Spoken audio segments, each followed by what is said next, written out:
দত্তবাড়িকে বাঁচাতে নতুন business plan পর্ণার। হ্যাঁ বন্ধুরা, নিমফুলের মধু সিরিয়ালে আজকের পর্বে তোমরা এরকমটাই দেখতে পাবে। পুরো গল্পটা জানতে হলে প্লিজ লাইক দিয়ে সঙ্গে থেকো।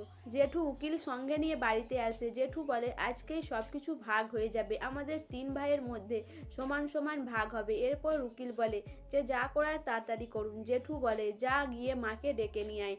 এরপরে রুচিরা গিয়ে ঠাম্মিকে নিয়ে আসে। ঠাম্মি এসে বলে দে কোথায় সই করতে হবে, আজকেই আমি সই করে সব কিছু চুকিয়ে দেব। এরপর ঠাম্মি যখন পেপারে সই করতে যাবে তখনই পর্ণা চলে আসে। পর্ণা এসে ঠাম্মির হাত ধরে নেয়। পর্ণা বলে না ঠাম্মি, তুমি সই করবে না, এই দত্ত বাড়ি কিছুতেই ভাগ হবে না, আমি এটা হতে দেব না।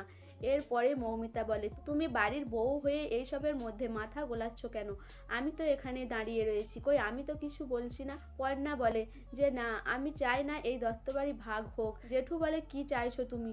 তুমি তো সব কিছুই শেষ করে দিয়েছো, আর এখন এই বাড়ি ভাগ থেকেও আটকাচ্ছ। পর্ণা বলে জেঠু আমাকে 2 মাস সময় দিন, তার মধ্যে আমি সব কিছু ঠিক করে দেব। জেঠু বলে এই 2 মাস তাহলে আমার সংসার চলবে কি করে? পর্ণা বলে এই 2 মাস সংসার আমি চালাবো। জেঠু বলে তুমি জানো আমাদের কত খরচা? তুমি সংসার চালাবে বলছো, তুমি ক পয়সাই বা মাইনে পাও? এরপরে পর্ণার পাশে এসে দাঁড়ায় পর্ণার শ্বশুরমশাই।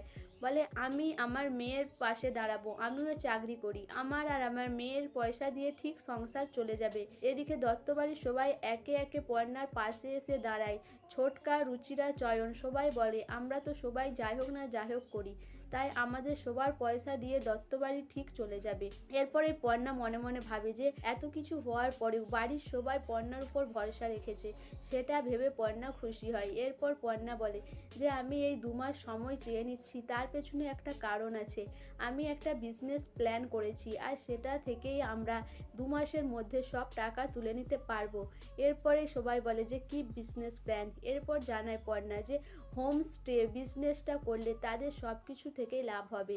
এরপর পর্ণা বোর্ডেতে সব কিছু ছক করে বুঝিয়ে দেয় যে হোমস্টে যদি হয় তাতে তারা নিজেদের শাড়ির কোথার ব্যবসা আর মশলার ব্যবসাও করতে পারবে, তাতে তাদের সবই লাভ হবে। জেঠু শুনে খুশি হয়, কিন্তু মৌমিতা তাতে এসে ব্যাগরা দেয়।